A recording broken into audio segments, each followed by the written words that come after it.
I'm Luther Kruger, Big Blue Sun Museum of Solar Cooking, based in Minneapolis, and I am in the Albuquerque area. Is this like an independent town, or is this part of Albuquerque? No, this is Bernalillo. I'm still in Bernalillo County, Yep. but I'm actually south of the city of Albuquerque. Okay. Between Albuquerque and Isleta, which is a pueblo just Okay. south of here. Sure.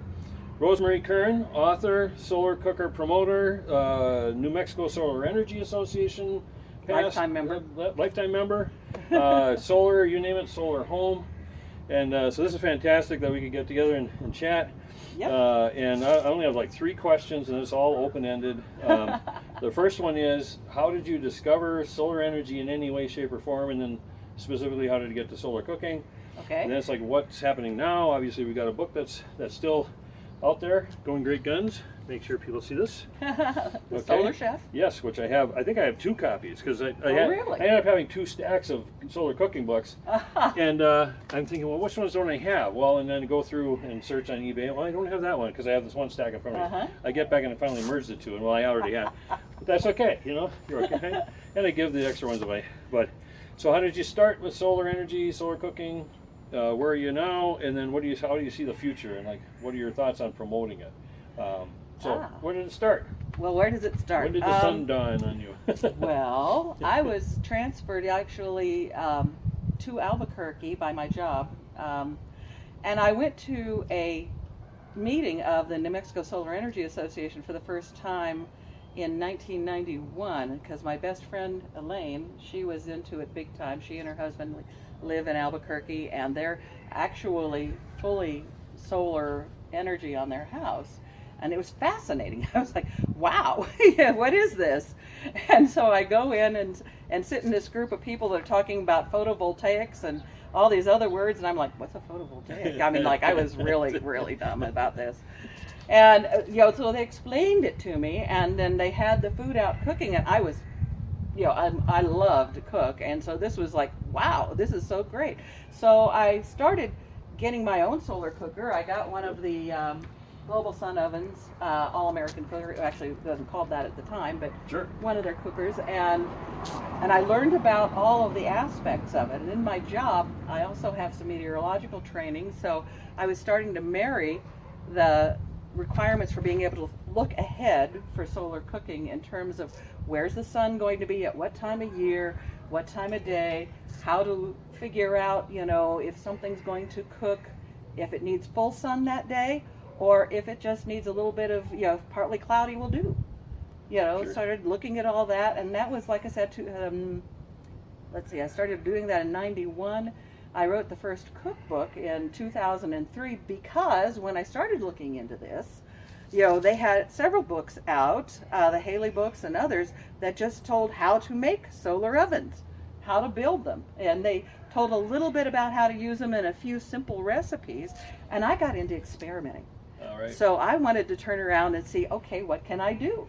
And, I got to the point where it was like, is this going to work? And I would put it in there, try it out, see exactly how low, because you can put them at a certain temperature. They have a thermometer in there, but maybe it's not going to get quite as warm as the conventional oven would. So how much longer does it take for this than it would in a conventional oven? Can you push the boundaries of what it is that you are supposed to be able to cook? Right now I have in this one a pot that contains a beef roll and Yes. a beef roll and a couple of baked potatoes in a sauce, and so I don't know what you can see or not see, but Yeah. it's got, it's hot, it's doing quite well. So yeah, it's only 250 degrees right now, but this is like a crock pot at Yep. this point. It's 48 degrees around us right now, but it's full sun, and it'll get much hotter during the day, but it started frozen. It was a frozen beef roll, and I threw a couple of baking potatoes in it. So that's going to be dinner tonight. Nice. And I would do that a lot when I was working. If I had the H5 type job, I would have something frozen in a casserole dish that I would literally take the oven out and aim it at noon, even though it's 8 o'clock in the morning, and put it in there. And during the day, of course, the sun comes up, It's thawing. It gets to about 10 or 11 and it actually starts cooking. Maybe gets done by 2. I get home at 4. Sun's over there, so the temperature's gone down to warming. Sure. You know, and dinner's ready. Yes. You know, I don't have to sit here and do anything else. Then I have the other one. And this one at the moment has pumpkin in it. And that's something else. You know, I have a gluten sensitivity. Mm-hmm. I loved pumpkin pie as a kid, but once I developed that, it's like, oh geez. But what's good about pumpkin pie? It's the custard that's in the pie that I love. Yep. And so how do you turn around and yes, I can just make a bowl of custard, which is really, really good. Or you can get creative, and I love to get creative. I love to do something different. And in this case, these are all canning jars that I have put the pumpkin custard into, as you can see. Yes. And so it's going to be in here cooking, and I've got 250 degrees, and it'll get hotter too. It'll, you know, definitely get hotter. Baked goods, yeah, they're going to take longer. Doesn't mean they're not going to get done. This will be done in a couple hours. We're here at what? It's only shortly after 10 in the morning, and it's Halloween, so it's late October, and the sun doesn't come up, of course, as early. And I do need to adjust this one because the sun is moved on me. Yeah, that's better. This one I've got set up on wheels, so he turns easier too. And as you know, some dishes you don't want them all that hot. You know, you want a slower, lower cooking. You know, Yep. that's when I'm teaching these classes. I teach classes for the University of New Mexico Continuing Ed, and also for the Bernalillo County Extension Office for Department of Agriculture. And when I do, one of the questions is, well, how do you regulate the temperature? It's like, well, okay, if you want it really hot, then you turn this directly onto the sun, and if you don't, then you turn around and you move it so that it's not quite on the sun. You know, It's the analog method. You don't need the digital thing to Yeah. hit and set it. Exactly. You know, and they do have the temperature gauges, so I can keep track. And I anticipate today this one will get up, at least to 320. Oh yeah. During today, even though it's cool out. Yeah. 'Cause- Cooler, and it's a little lower sun being October. It's Exactly. halfway from the. But it's New Mexico. Yeah. We only have like 20 overcast days a year. Yep. Like the solar fiesta, that I want to hear about, because that's something we need that more of that. New Mexico Solar Energy Association started. I think our first one was in 2005, and we had been a group that decided to focus on education for kids and adults. Mm-hmm. And so they can't get excited about something if they don't know about it. And yet it's kind of intriguing, but where can they go to just walk around and look at it rather than walking into a place that sells it? And they have the pressure of having to be, buy something or whatever. So we wanted everybody to be able to see what's going on. New Mexico Solar Energy Association decided, okay, well, we'll have this one, and we put it at a place between Albuquerque and Santa Fe, the two big towns, but kind of far away from them, figuring if 200 people show up, we're going to be golden, Overwhelmed. We had 500 people show Wow. up, and we were like, wow. And they were so excited because we had the solar cookers out, we had companies with solar panels set up, we had fountains going on that were all solar powered, the different elements. So the experts in the industry and the companies would show up and show what is possible, and then a person could walk on and learn about solar cooking or some other aspect, or solar hot water. And this allowed them then to get in and look at it without the pressure of sales, Right. so to speak. And it got to be very popular. The next year, instead of the one-day event we had the first year, we came into town to the Indian Pueblo Cultural Center, which is a big establishment where the 12 pueblos of New Mexico kind of bring their culture to anyone who wants to see it, and they have a lot of dances and a museum and et cetera going on. So it was a great spot for it. And we set up the event there, and we even had some of the children, the dancers from the pueblos that came out and danced for it. And we had 3 tracks of things going on simultaneously. We had people that were teaching solar cooking. You would have solar cooking, and then an hour and a half later you've got somebody talking about the hot water, somebody talking about basically all aspects of sustainable living, focusing primarily on solar. So that got to be really popular. We brought in a couple thousand people that year, and for each of the succeeding years. Then I had to leave New Mexico for my job for a short time after 2008. Yeah, and stuff. So other people took over, and NMSEA itself changed its focus a little bit. They haven't had a solar fiesta for the last year or two, but I think they're going to have a big one next year when the conference comes to town. Yes. Yeah. I hope to be here for that. And I won't bring my villager because now there's a restored villager. Yes. We talked a little bit about that. You guys had a villager, and well, just to put it kindly, it saw better days. Well, but it's being restored by the Q Lab. I want to give a big shout out to Q Lab. It's huge. Like I said, I've got pictures of it being used. I'll send to you. During the solar fiestas, when we had the villager up, we had one person whose job was just to keep filling up the big sheets full of chocolate chip cookies. Yes. And she baked hundreds of them, and we'd give them away to everybody. You know, you could smell it for days. And I usually had my booth next door, and I'd be cooking all day long, and I'd be cooking meals. You know, usually one of them with they're like, you can cook a turkey in those? Well, duh. Yeah. You know, I've cooked a turkey at 7,000 feet for Christmas dinner. Yes. in December, you know. Yep. When before you go, it's like, I'm sorry, I did a sneak preview. I didn't realize it. I want to just acknowledge, hand signed. Thank you. Oh, you're welcome.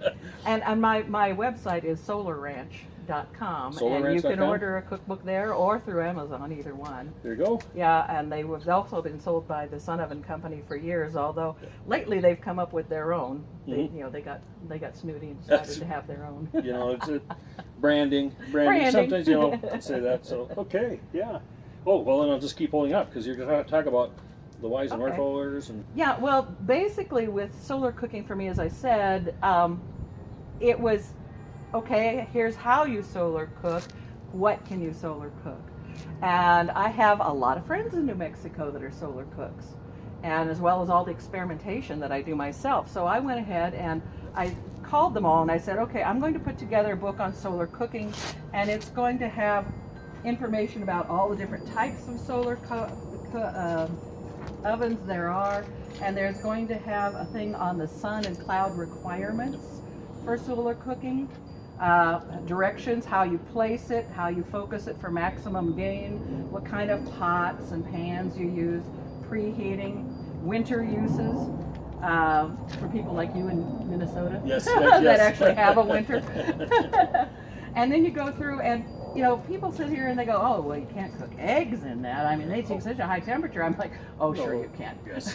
So I've got recipes for artichoke cheese omelets and green chili and cheese breakfast casseroles, or quiche. Quiche. That's Joe does the quiche, and then the zucchini lasagna are just the perfect things for this. Yeah, I've got lasagnas. I've got potatoes au gratin. I've got recipes for desserts of all kinds, and I also have some things in here about the things, you know, bread. Yes. So, you know, beer bread, and like pumpkin pie, like I'm making the pumpkin custard over there right now. My grandmother Huser's banana cake works really good. Yes. Zucchini bread, snickerdoodles. You know, I've got a lot of different types of recipes so that people can see that the breadth of what you're doing isn't limited. Yeah. You know, what's limiting factors, of course, is if you have a day that is actually overcast, which is one of the wonderful things about living in New Mexico. We don't do overcast very often. Between. But, you know, and time of day, figuring out, okay, when and where, and looking in your yard, you know, here, where is the good place to set up that you're not going to get trees and other things during portions of the day. Yep. And here, by the way, it's basically the whole yard. We're in a city lot in Minneapolis, 41 feet wide, and the houses are maybe 10, 12 feet apart. Oh, yeah. So in the winter, we got to wait till about 10 or 11 for it to clear our neighbor's house. But then we got a southwest deck that covers, it goes until it clears the business on the other side of the alley. Yeah, so. And we have we don't. The other nice part is my yard, as you can see here, I have fencing all the way around, and that's deliberate. It helps with it because what we do have here a lot is wind. Yes. We get some real ripping 40-knot winds through here, and most of the yards will have some kind of fencing to help reduce that in general, because we have the sand whipping in off the desert. Yeah. And then of course it helps with my solar cooking. I still won't put it out if the wind is over 15, 20 knots. Yeah. Because they'll be waving around and all that. Yeah, and you can put them on the ground possibly, but I put them in the ground in what I call a microclimate. I also wrote a book on creating microclimates for high desert gardening. Oh wow, sure. And it helps to know where your microclimates are. So some of the plants that you want that might not be native, but you kind of like them, would survive 108-degree temperatures. That's what I do now as an aside is I help people self-publish their books. Okay. And I've written 5 myself. And so people call me and I help them figure out how to do it. I help format their books and things. Sure. So now that I'm retired from my other job, that's kind of my keep busy sort of thing. Sure. Well, so the future, and what are your thoughts on how to promote it? I mean, the Fiesta thing, it's just such a no-brainer. If you can get a community event where you can expose thousands of people at a time.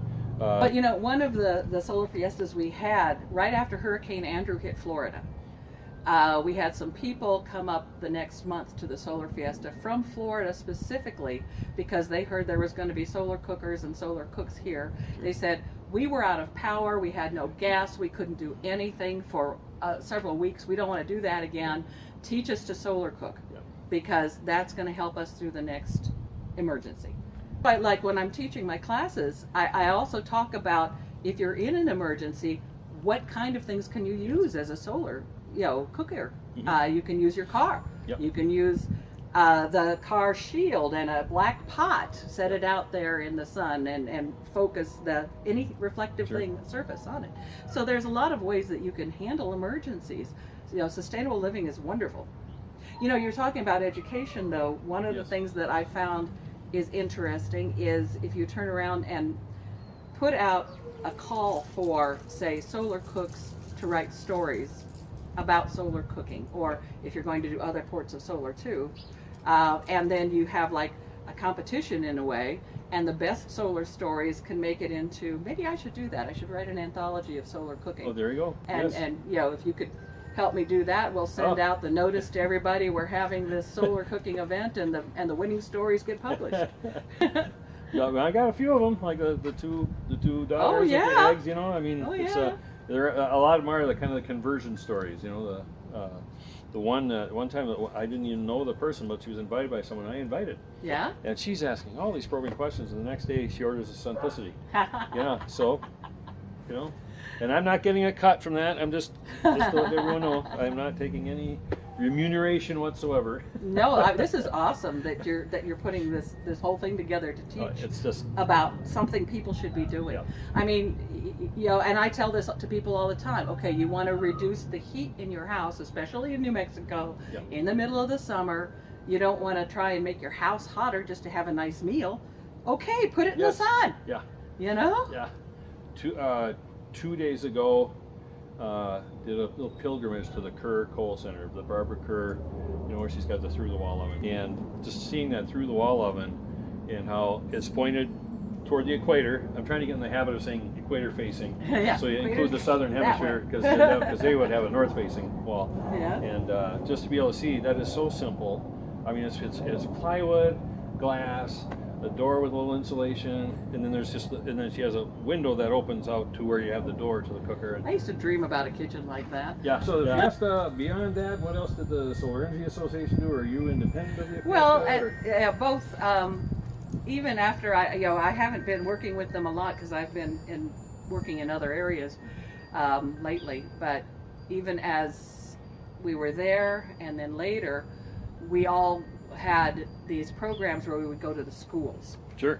And I would take sun ovens to the grade schools or high schools, and all of the other types of things. We would make the pizza box ovens, and all that, and let the kids cook pizzas or hot dogs in jars that were painted black. And so just basically telling them about sunlight and heat and how it converts from light to heat. And we would do that to the school systems. I still do that independently. Some friends of mine are teachers, and they'll ask me to come out and set up and cook for them for the day. Yeah. I teach about the solar cooking for the University of New Mexico Continuing Education, but also we have a place south of here about 3 miles that is a community development sustainable farm that was traditionally, it was the Gutierrez Hubble House and what had been part of their land grant and still kept, that people can have plots where they do organic farming and all of the vegetables go to the homeless shelters in the area. Yep. And stuff. So I will go down there and teach about this, and also solar food drying using not just the ovens, but I have a solar food dryer myself, and I've also done the table drying, Yep. etc. So teaching about those there, and for the Department of Agriculture's Bernalillo County Extension Office, they'll have classes in it too. So, Sure. yeah. Well, and basically everything you've described, anyone that just has gotten in the habit of solar cooking can teach it. Oh yeah. This is not, I mean, it's great if you're a physicist. I interviewed 3 physics folks in my June trip. Yeah. It's great to know that stuff, but the basics are, put it in there, is it going? Well, and getting to know the temperatures at what time of day. Yeah. That's part of it, is figuring out, all right, this time of day, this time of year, I can probably cook this. We have a guy at NMSCA who said, I'm going to see if I can, how many days in a row I can cook something. Sure.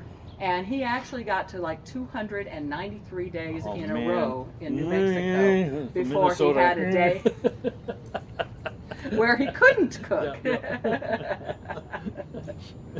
Yeah. So it wasn't this thing where his endurance was perpetual. Yeah. It just happened to be that one day. Oh man. Yeah, and it was just, even though sometimes they would have a little bit of cloud activity go on, but he said, I can still do soups and stews Yes. on days like that. Yeah. I would do that a lot when we were camping. Oh, yeah. We have a big problem with forest fires in Yes. the West. And so they will send out these things, okay, no fires, no Yep. campfires allowed. Fire ban. You can't even Put have this any guy out. propane stoves at all. Yep. And one time my best friend Elaine and I were out camping, and we set it down and I put stew in there, and we went for a hike, came back, dinner was ready, that was awesome, And this forest ranger is walking through this campsite area. Trying to about to ticket someone. And yeah, because he smells hot food, and we're nowhere near where somebody can plug something in. And he asked about, okay, how did you cook that? And we pointed here, Yes, and he said, well, okay, yeah, that works. Yeah, that's probably not going to catch the forest on fire. When I pull over to a rest stops, I figure, well, if I'm gonna take a half-hour breather, I'll set out the Simplicity to do my lunch, Mhm. and that's about everyone that walks by. Oh yeah. I've heard about that. Solar cooker, right? Yep. Yep. And that's just it. They all kind of semi-heard about it from somewhere. Yep. You know.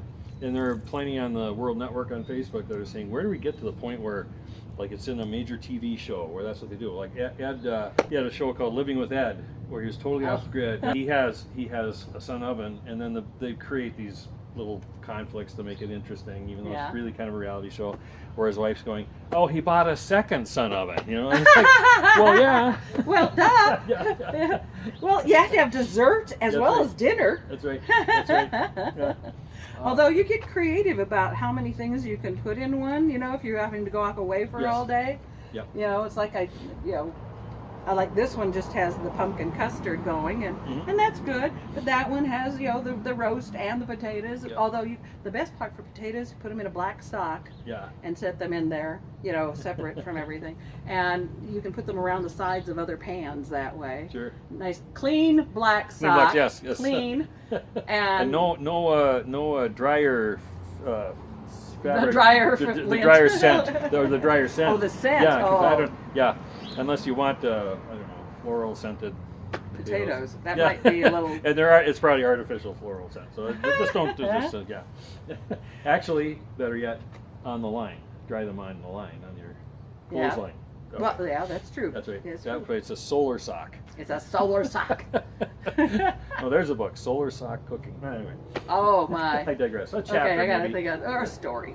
Yes. Yeah, solar sock cooking. What things can you cook in a solar sock? Well, so you say you have some friends in town that are cooking solar, and so Oh, yeah. it's not. Oh yeah. Well, like I said, I learned from them here. Yeah.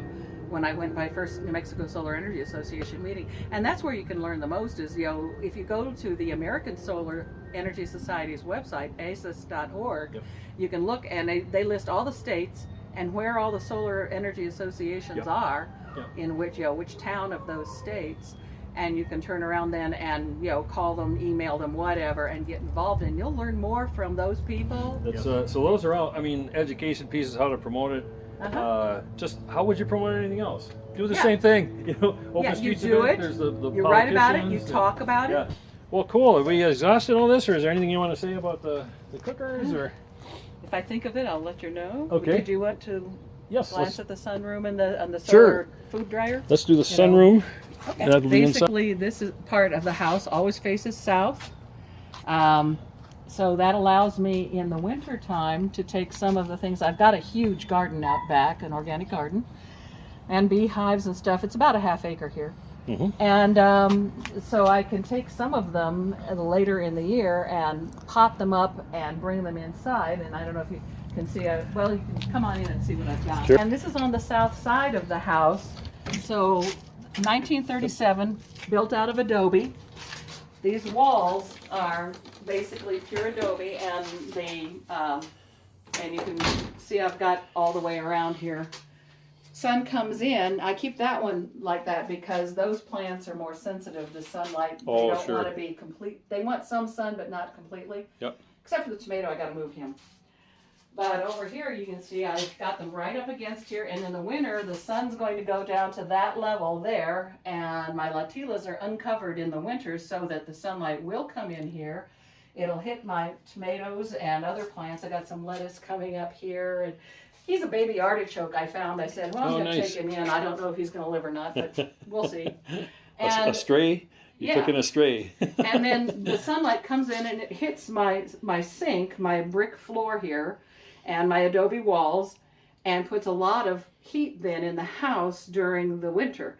This room is never frozen. I don't have any heat ducts or anything in here. I don't have to, because it just holds the heat in the room enough that they never freeze. We get a lot of heat against that west wall in the afternoons, especially in the bedrooms right there. So that keeps it nice and warm at night. Sure. So, all right. Do we want to go outside? Sure. Okay. Yes. Real well.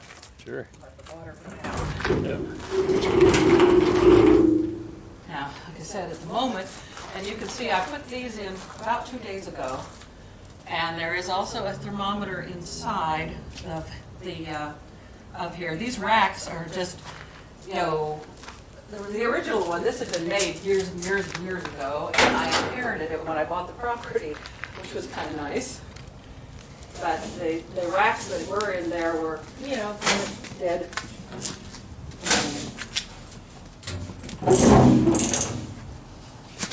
Anyway, see, the thing with solar food drying is you don't want it too hot. Right. You want it to get up to about 120 degrees if you're doing jerky and stuff, 120, 130.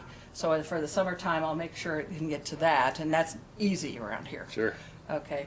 In the wintertime, when I've harvested stuff, and like this is bell pepper that I will turn around and, crunch up a little bit more and put into jars for use later. Sure.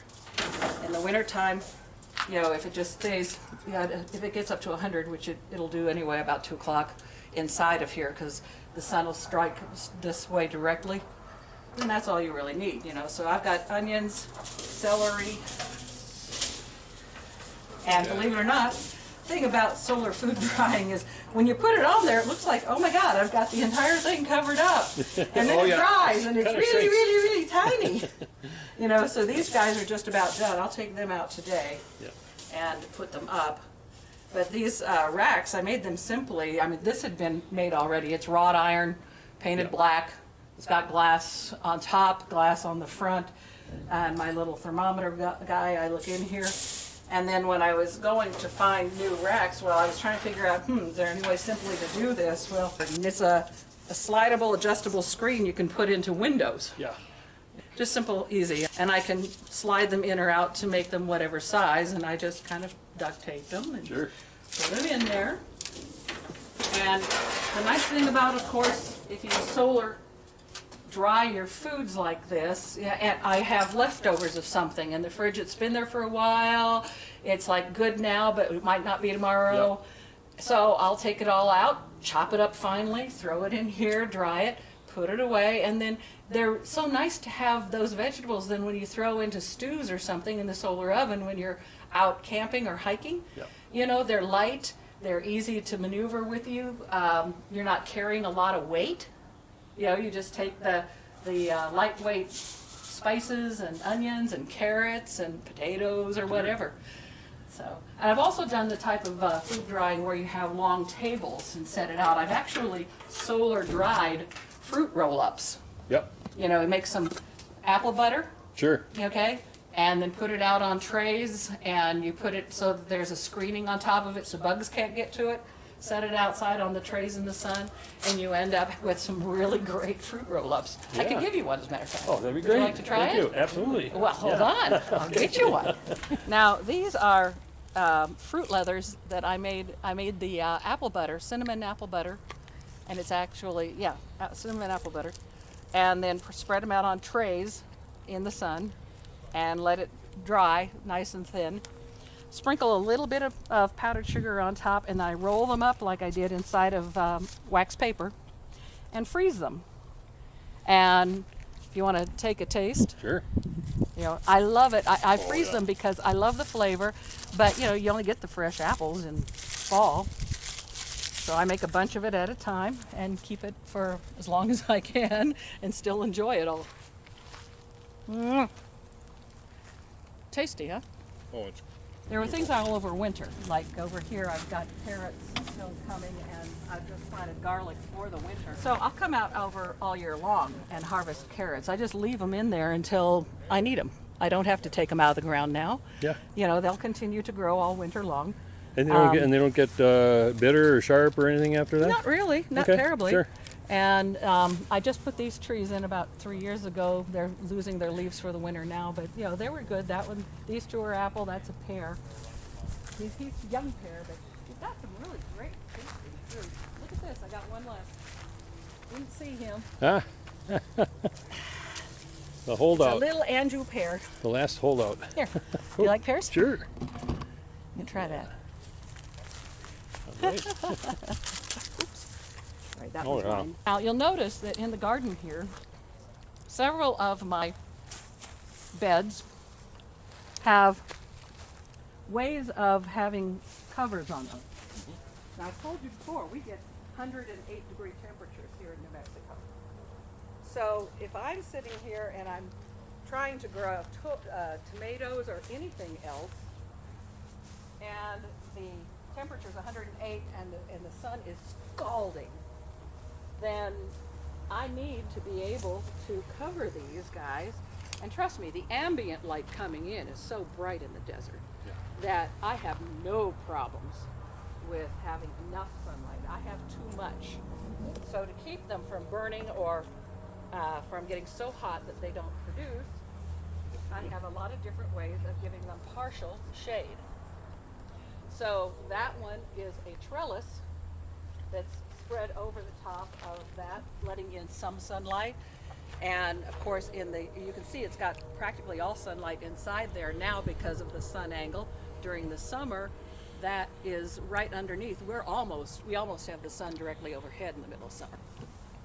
So it has enough light coming in through the trellis and also from the sides that things get good and green and vibrant and beautiful. I'll have to send you pictures. And at the same time, they don't get fried. Okay? Mm-hmm.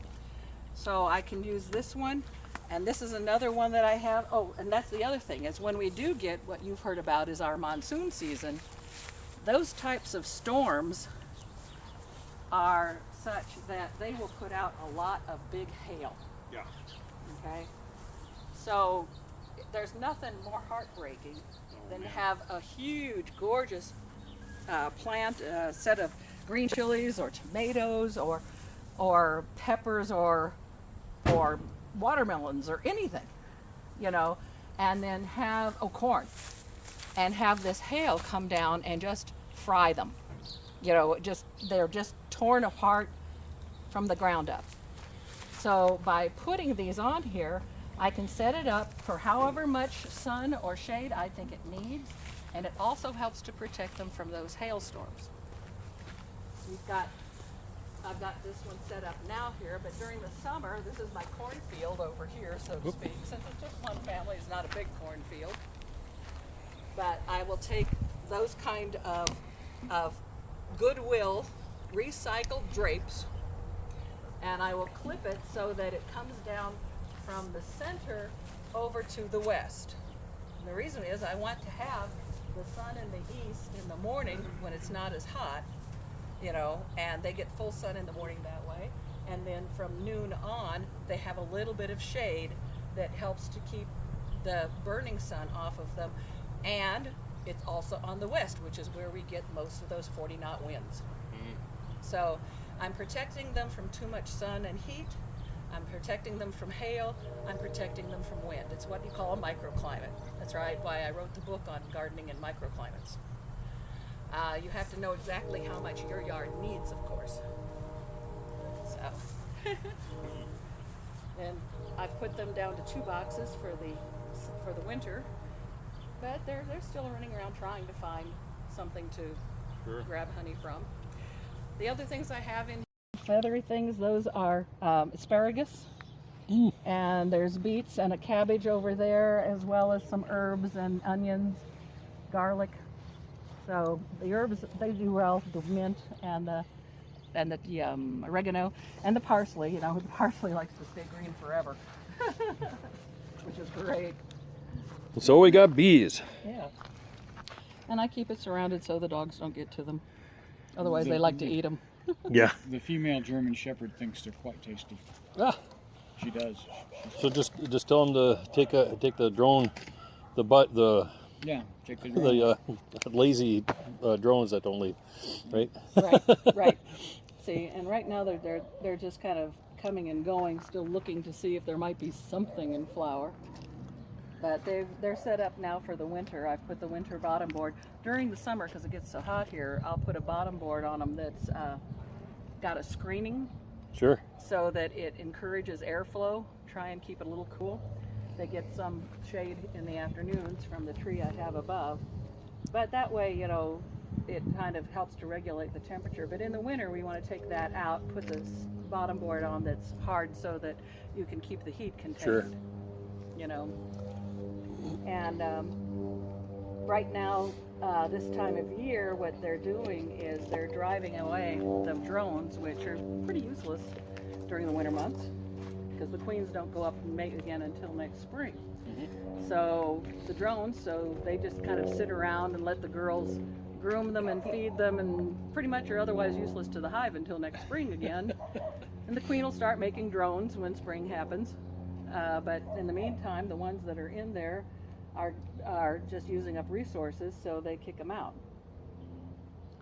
And the girls there are just kind of, okay, some of them, they all have different jobs, you know. Some of the girls there's guard bees, there's the forager bees to go bring in the pollen and the honey. There are nursemaid bees that are feeding all of the pupae and the smaller bees in there, and the queen, keeping her clean. There are cleaning bees that if a bee happens to die in the hive, they don't just leave it there. They have to kind of, you know, bring it out and clean the hive out, keep it nice. So they all have lots of individual jobs, and they go through these jobs. It's not just one job their whole life. You know, they start out feeding and cleaning for the younger bees, and then from there they might become a scout bee, you know. They're a lot of fun to sit and watch for hours, you know, just what are they doing now. And you just have the one hive that you keep track of, or is this two? Or? Yeah, I just enjoy having the one hive. We need them so bad because bees are in so much trouble. Yeah. But I don't have the the resources or really the space to put a lot of hives. I'm also a member of the New Mexico Beekeepers Association. Oh, nice. And some of them, you know, the professional ones, they have 300, 400, 500 hives. Yeah. You know, And they all truck over them the off to state. farms and stuff? Or? Yeah. They'll set them up in the agricultural areas. Thank you so much. Well, you're quite The fruit, welcome. both the Yeah. fruits, the book, the time, because the time is the most valuable thing, and using it wisely, which you have obviously done for years back here. So, It takes time. Over time, you learn all kinds of new tricks and little ways of making it work best. Yep. Excellent.